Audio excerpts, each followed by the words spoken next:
This is an instructional section for the patient information part of their chart. So with the patient's name highlighted in blue,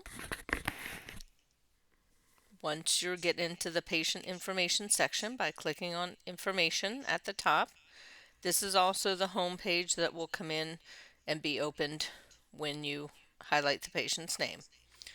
To update this information, click the edit button on the far right, and it opens up the box for the patient's demographic type information. If you scroll down, there's emergency contact information, parent guardian contact information, referral information, and any events that you want to alert yourself to, such as if they have an appointment with their physician in several weeks, you can put it on an event and then it will show up on an event list for the patient.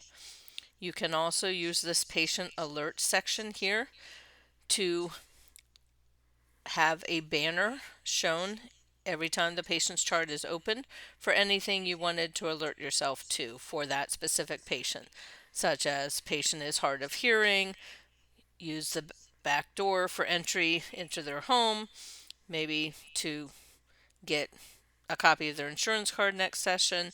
So under patient alert, all you would have to do is type in an alert such as patient is hard of hearing, and then you'll click save and it will be updated and you get this nice yellow banner highlight every time you open the patient's chart.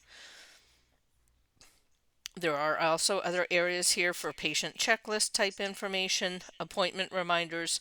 Those will be addressed in another video.